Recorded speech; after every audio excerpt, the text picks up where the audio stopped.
If you're a high-achieving woman and you tried eating less to lose weight, but instead you got more tired, more inflamed, more craving, and your body started holding on to inflammation and weight even more, it's not you. Your metabolism is compensating around stress. And I'd like you to hear this clearly because it's urgent. Because I see more and more women who've done the labs, seen multiple doctors, tried the diets, tried the supplements, and still don't have answers or a real plan. Not because nothing's happening, but because the results are normal, borderline, or non-specific. Meanwhile, your body keeps compensating around stress, and eating less often pushes that compensation even deeper. Welcome back to the Women's Metabolism MD podcast. I'm Dr. Riobe, OBGYN and integrative physician. And today we're talking about why eating less often backfires for women, especially disciplined, high-performing women who are doing everything right and still feel stuck.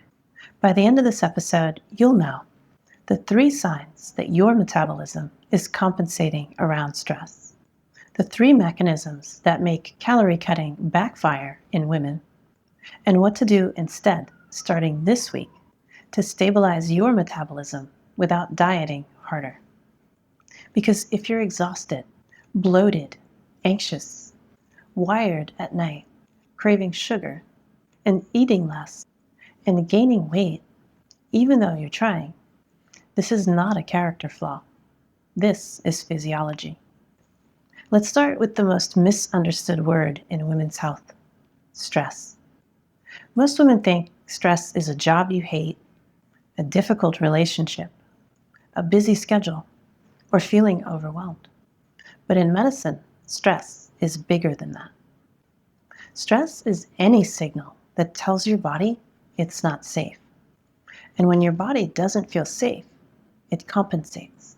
So when I say stress, I'm not talking about just emotional stress. I mean physiologic stress. Undereating, fasting too aggressively, overtraining, poor sleep, blood sugar crashes, chronic inflammation, gut dysfunction, toxins, nutrient depletion, chronic pain, and hormonal cycling demands. And here's the part that changes everything.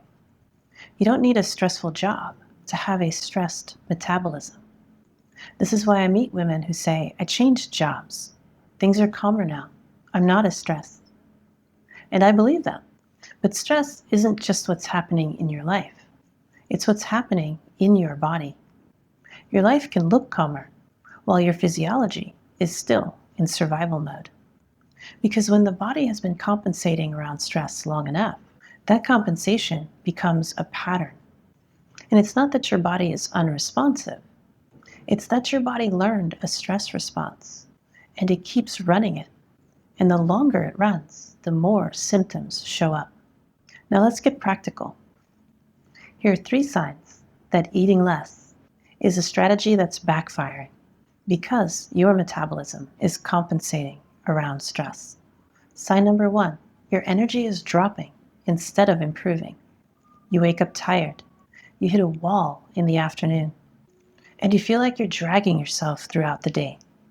And caffeine becomes a requirement. Sign number 2, cravings get louder, especially at night. You feel fine all day, and then after dinner, your body wants snacks, sugar, carbs, and comfort food. And you start thinking, what is wrong with me? Nothing is wrong with you. Your body is trying to stabilize blood sugar and stress hormones. Sign number 3, your body holds on to inflammation and weight even harder. Weight loss stalls or never starts. Bloating increases. Your belly feels puffy. Your rings or your clothes feel tighter, and your face looks swollen. Or you gain weight even though you're eating less. This is not your body just giving up. This is your body protecting you. If you have 2 out of these 3 signs, you don't have a discipline problem. You have a stress compensation problem. And I want to name something that's happening to more and more women everywhere. You go to your doctor. You do the workup, you see the specialists, and you get told that everything is normal. And sometimes what that really means is that there's no clear next step in the conventional medical system. Because conventional medicine is excellent at diagnosing major diseases, but many women become symptomatic long before their markers become clearly abnormal. And autoimmune markers can be positive, but non-specific. So the plan becomes monitor and wait. GI workups can look normal on scopes and imaging, even when function is clearly abnormal. So the plan becomes manage the symptoms and wait. But your body doesn't wait. Your metabolism keeps compensating around stress, and that compensation has a cost. Now let's talk about the biology. Here are 3 mechanisms that make eating less backfire in women. Number 1, stress hormones. Number 2, blood sugar instability. And number 3, metabolic downshifting. And I'll keep this simple, practical, and real. Mechanism number 1, stress hormones. When you eat less, especially when you skip meals, breakfast in particular, your body reads that as a stress signal, even if you've chosen it intentionally. Your body doesn't care that it's a diet. Your body cares that its fuel levels are lower. So cortisol rises to keep you functional. Cortisol helps mobilize energy. It helps you push through, but it also tells the body to conserve its energy and to burn fewer calories. So cortisol-driven stress compensation can look like belly fat that just won't budge, waking up tired but wired, having anxiety spikes, sleep disruptions, water retention, irritability, cravings, and inflammation. This is why so many disciplined women feel like their body is betraying them. It's not betrayal, it's protection. If you're already stressed and eating less, that doesn't calm the system. It adds one more stress signal. Mechanism number 2, blood sugar instability. And this is huge. When you undereat, your blood sugar becomes more unstable. You might not feel it as low blood sugar. You might feel it as irritability, shakiness, brain fog, anxiety, dizziness, sudden hunger, cravings, and inflammation, and the urgent need for caffeine in the form of coffee or chocolate. So the body compensates again. It releases stress hormones to keep functioning and to keep blood sugar available. That creates the cycle: undereat, crash, cortisol spike, cravings, overeating at night, frustration and guilt, and more restriction the next day. And that cycle continues. This is why you feel in control most of the day and out of control at night. It's not willpower, it's blood sugar and stress hormones.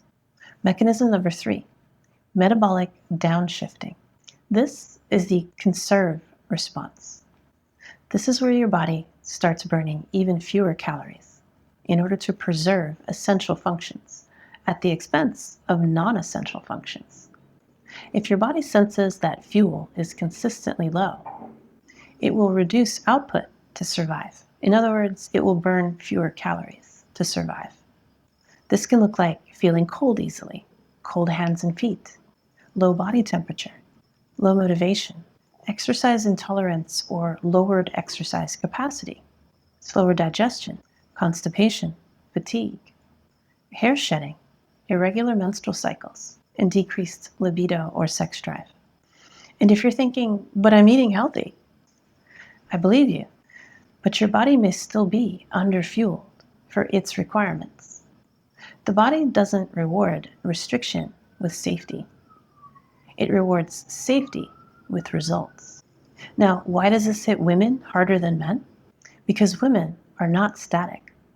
We are cyclical and dynamic. A woman's metabolism has to adapt and compensate across the month. Even monthly menstruation can act like a physiological stress signal or a stress test of types. Blood loss, inflammation signals, shifts in cravings, fluid shifts, and sleep changes. So if your system is already compensating, your cycle can actually amplify or worsen symptoms. And high-achieving women are especially good at pushing through. You can function through compensation for a long time, but functioning and surviving is not the same as thriving. And I also like to say something very clearly about perimenopause and menopause.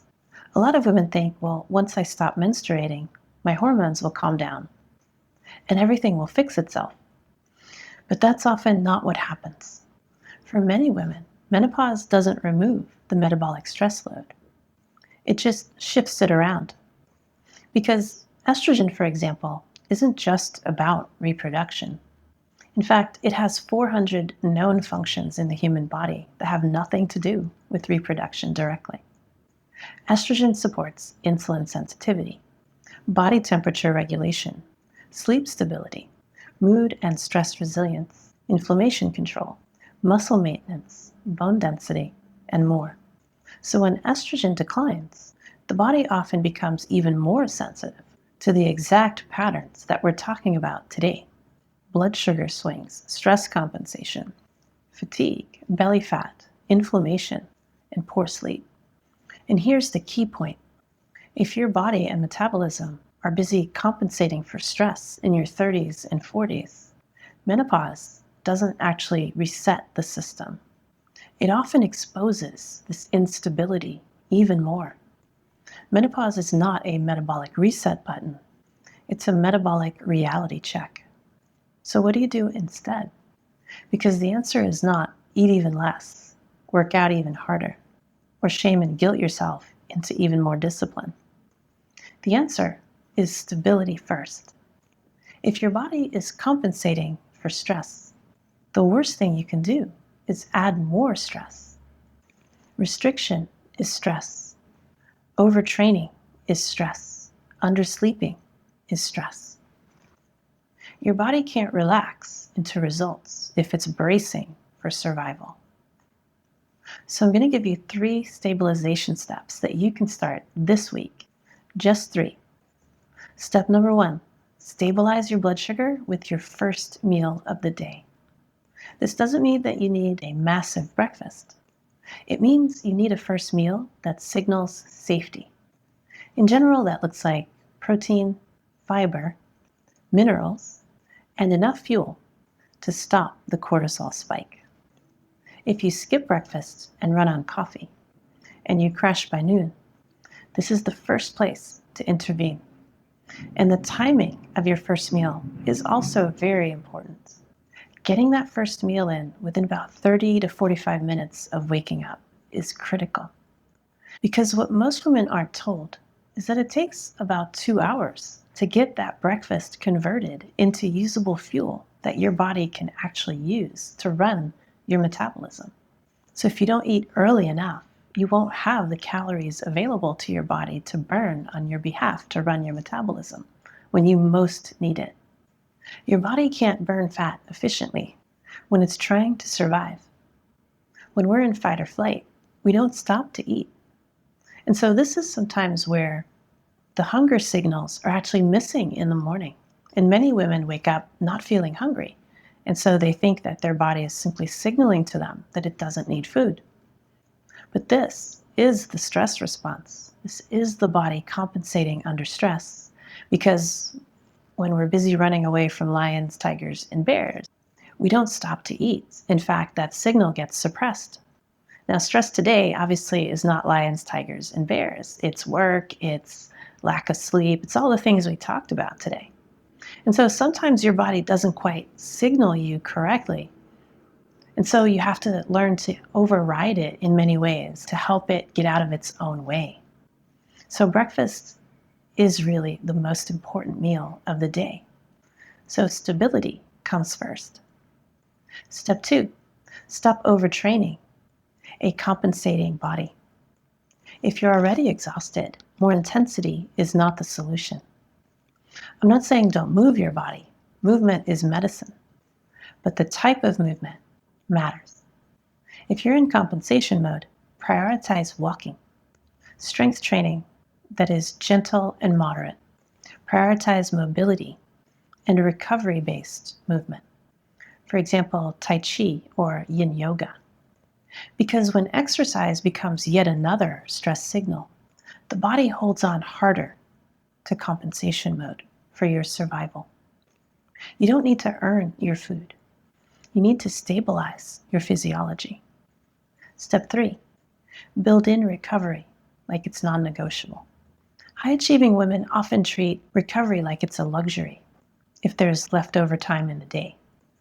I know, because I often have to fight that as well. But your metabolism treats recovery like a requirement.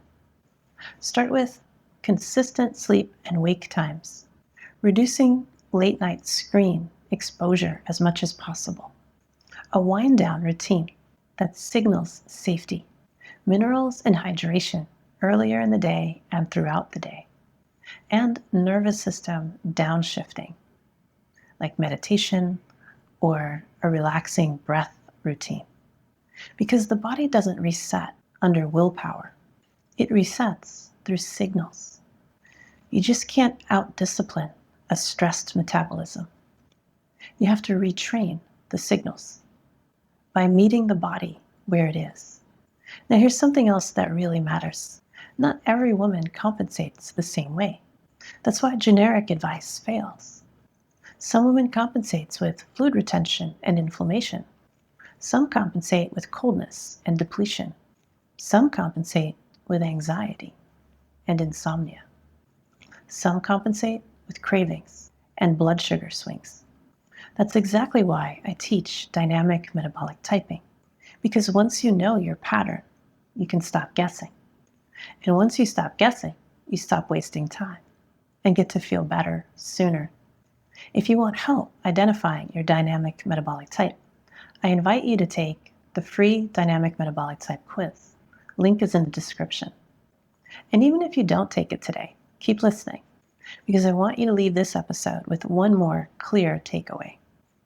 Here's a simple challenge for the next 7 days. For the next week, eat a protein-forward first meal within about 30 to 45 minutes of waking up. Walk daily, even if it's for 10 to 20 minutes, and walk intentionally, not hurriedly like running from one place to another, but intentionally, slower. Pay attention to your breathing while you're walking, and try and be as present as you can as you do your walk. And 3, protect sleep like it's medicine. And if you want a bonus, add those minerals and that hydration early in the day and throughout. This isn't a weight loss challenge. This is a metabolic stabilization challenge. Because the longer you stay in compensation, the harder it is to reverse quickly. But the earlier you stabilize, the faster your body can respond. So let's summarize. Eating less backfires for women when their metabolism is compensating around stress. And stress isn't just about your job.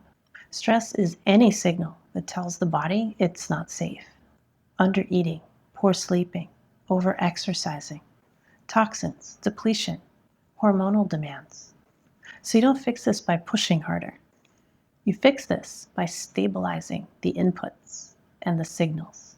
If you're disciplined and still stuck, your body isn't unresponsive. It's compensating around stress for far too long. And you deserve a strategy that matches your physiology. If this episode helped you, please subscribe to the Women's Metabolism MD podcast. And if you're ready to stop guessing, take the Dynamic Metabolic Type quiz, linked in the description. Thank you so much for being here with me today, and I'll see you in the next episode.